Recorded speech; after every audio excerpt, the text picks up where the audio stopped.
Hold your breath, okay?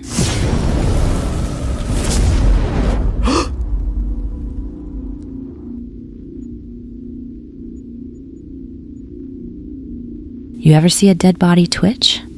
Not a spasm, not rigor mortis, I mean move. Like it forgot it wasn't alive anymore. Let me tell you, you don't want to. I'm a night intake tech at the city morgue. Graveyard shift, 6 nights a week. It's me, a logbook, a rusty old vending machine that eats 5s on occasion, and a room full of the very recently dead. No one fights for this job. And once you've worked it, you understand why.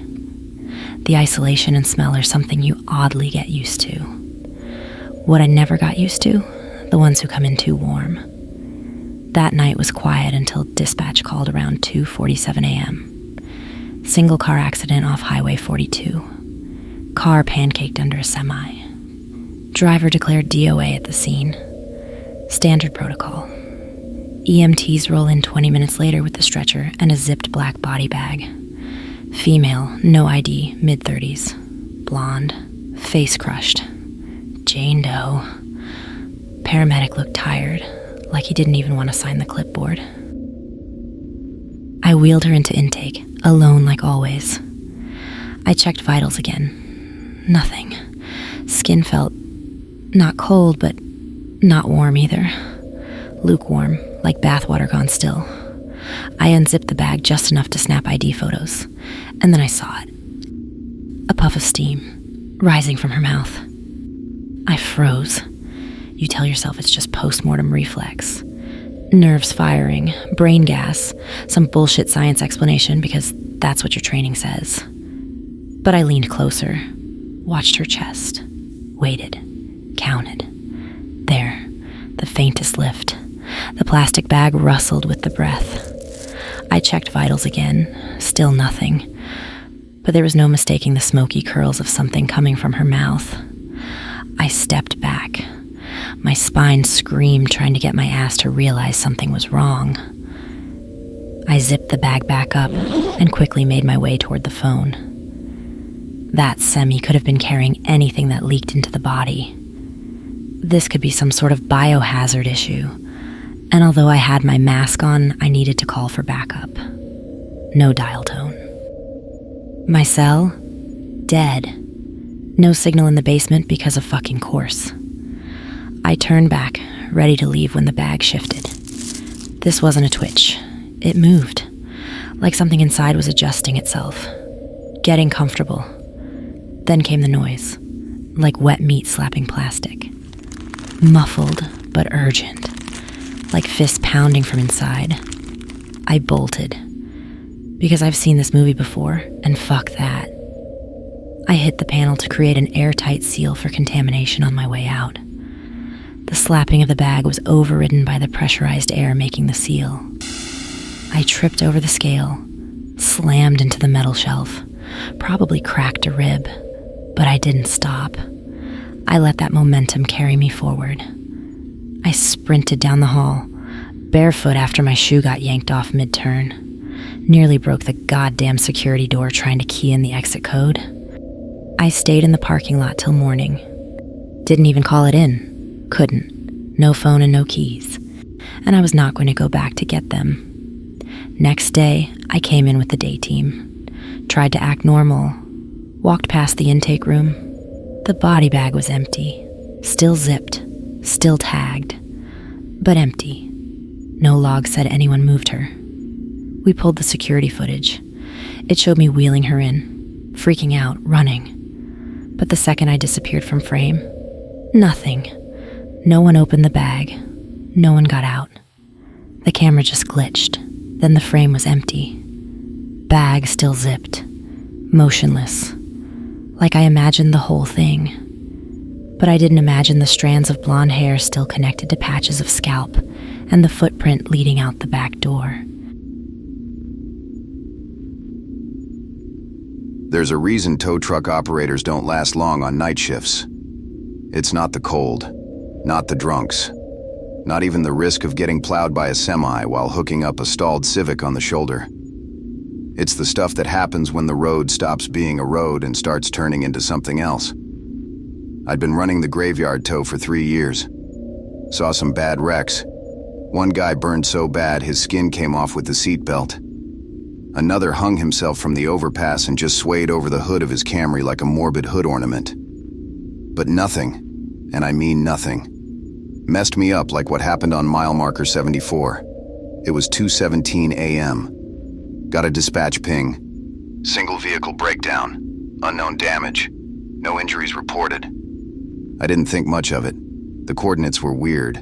Didn't show up exactly on GPS. But I knew the area and I was close. Took the exit ramp, followed the mile markers. Then I saw it. Not a car. Not a wreck. Just a man standing dead center of the highway. He was maybe 30. Wore slacks, a tucked-in shirt, and no shoes. Eyes wide. Way too wide. I didn't blame him. Bet it was creepy just standing in the middle of nowhere, waiting for a random truck to come by. I slowed. Rolled down the window just a crack. "You the one who called?" I asked. He nodded. Real slow. Like gravity had to give him permission, and I wondered if he had a concussion. "What happened?" He looked at the sky, then at the pavement, then back at me. "My car folded inside itself," he said, like that explained everything. "No injuries, right?" "No, not yet." That yet fucked me up, but I tried not to show it. "Want a lift?" He nodded again and climbed in. The second the door shut, I noticed his skin. It looked baked, not sunburned, like microwaved. Puffy and blistered, but still somehow not bleeding. Then the smell hit me, hard, like meat that had been grilled, left out for a week, then set on fire again. My throat clenched, my eyes watered. I kept the windows cracked. "So, did your shoes come off when you climbed out of the wreckage?" He looked down, as if noticing his feet for the first time, and nodded. I didn't ask any more questions after that, and he didn't say a word for the next 15 minutes. Then, out of nowhere, he whispered, "You passed the turn." "What turn?" I said, glancing in the mirrors.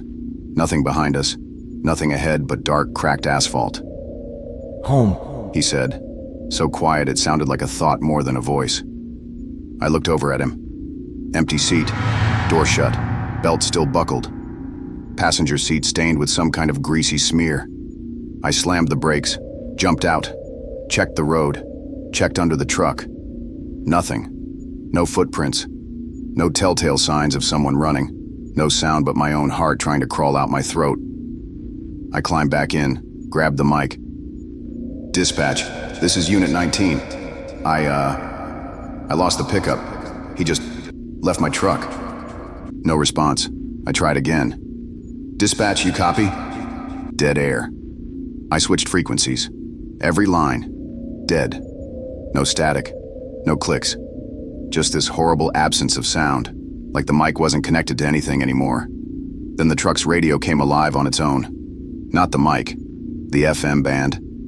It screeched something mechanical, like gears grinding mixed with low groaning. Words hidden in the static. One phrase stood out, repeated over and over. "You passed the turn." I left the truck in the garage the next morning and never went back. They say the guy working my shift now took a call from mile marker 74 last week. He hasn't been seen since. They said it would be easy. Night shift office cleaning, the ad said. Quiet, low traffic, good pay. What they didn't say, that they lied about how many floors the building had. The first few nights were fine. I clocked in at 9, empty trash, vacuumed, wiped break room counters. Nothing weird. Building was old, but not haunted old. Just dusty, maybe skipped a bill or two old. Then I noticed something off on the 6th floor. Elevator always lingered too long when I hit L to return to the lobby. Lights would flash past 6, going to 7, then back down. I didn't think anything of it, until the night I heard the mop. I was the only one there. I always am. And I never clean the 7th floor, because there isn't one. But that night, there was a faint squeak echoing down the stairwell. Wet dragging. The unmistakable sound of a bucket with wheels and the swish of a wet mop on tile. It was coming from above. I thought maybe the elevator was malfunctioning. Maybe another cleaner had keys. Maybe. No. I knew no one else was scheduled. I checked the login board. Just me. Still. I climbed. I saw the number 6 on the wall and kept going. Past the warning signs that said, roof access only. And then there it was. Floor 7, unmarked. No number on the door. Just a faint chemical smell, like bleach and iron. I pushed the door open. Long hallway. Fluorescent lights humming. But there was a dark cast to the walls, as if the light didn't want to touch them. And then I saw her. Bent over. Her back was to me, but I could see her hair hanging like wet seaweed. Arms thin, malnourished. I watched as her tendons and sinews moved beneath her skin. Her hands were working fast, frantic, pushing a mop over the crimson mess. But instead of cleaning it, she was just smearing it all over, almost grinding it into the grout. She didn't stop, but I didn't step any closer. I called out, "Excuse me? Are you?" She froze, and for a heartbeat, nothing happened. Then she stood straight, too fast. Neck cracked sideways like a hanger bent wrong. Her tangled, greasy strands of hair obscuring her profile. Then she turned, slowly. Her face was a sagging mess of drooped skin, eyes yellowed and too far apart. Her lips stretched wide as she tried to plaster a smile on her face, revealing black burned gums and what looked like tar covering her teeth. It was as if her body was just reacting to what it thought it should do. That's when her eyes focused on me. "I missed a spot," she breathed out and ran at me. I bolted down the stairwell, didn't stop for my bucket, didn't even wait for the elevator. Next morning, I reported it. Told the building supervisor what I saw, where I saw her. He stared at me like I farted in his mouth. "There is no 7th floor," he said. "Building only has 6. I showed him where I went. The door was gone. Just a blank concrete wall. But I know what I saw. I know what I heard. And last night, when I opened my cleaning supply closet, the mop was already wet, and there was a blood-red smear on the handle.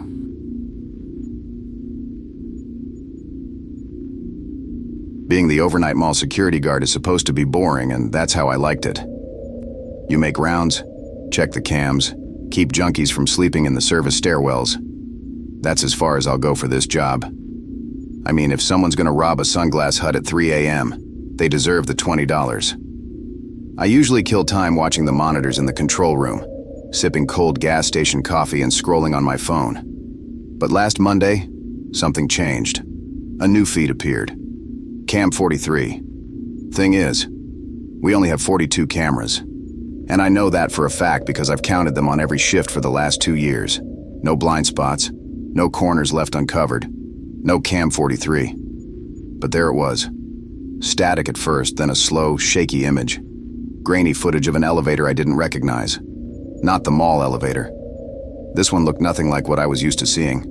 It was older, covered in grime, peeling beige paint, cracked mirror on the back wall, and a button that said -6. Basement levels only go to B2 in our blueprints. -6 doesn't exist. I asked morning security if they'd seen it. They hadn't. I asked maintenance. They laughed and said I needed sleep.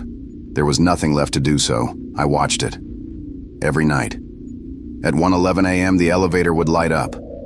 Ding. And for a handful of nights nothing happened. Just doors opening to empty blackness. Soon, I treated that like anything else in the mall and went about my regular business. Then one night the elevator wasn't empty. That's when my stomach dropped into my asshole. There were people in it. 4 of them, standing motionless. Faces washed out in the fluorescent flicker. They were almost expressionless, except for the eyes. too wide, pupils like pinholes. None of them moved. None of them blinked. But all of them stared straight into the camera, at me. I reached to make a call for backup. That's when the screen flickered. The timestamp read -1:11 a.m. What? Negative time? I was still hung up on negative time when the audio feed hissed, even though the audio's been busted for a year on that line. But underneath the static I heard breathing, exactly synced with my own, until it started slowing down, deeper, off rhythm. Then I heard a voice, close behind me. Wrong floor. I spun in the control room, empty, just the glow of monitors and that low hum in my skull. I checked the cams and all were fine, except cam 43. The image showed the elevator again. This time there was only one person inside. Me, or something that looked like me. Back turned, wearing the same jacket, same shoes, standing still, head down. Then he turned to face the camera, but the face wasn't quite mine. It was like a memory of me, features blurred with wrong proportions. When he blinked, the lights in the control room blinked too, and just as sudden, he was gone. The screech of the incoming call sent a jolt through me. I answered. Yeah? It was maintenance telling me to remember to shut the basement door after me. I told them I hadn't made my rounds yet. Very funny. Look, I won't tell the boss, but we saw you leaving the basement. Just close it next time. I haven't been back to work since. And there you have it. I hope you like these short horrors. And if you did click that little notification button to get a heads up on new posts. Well, until next time.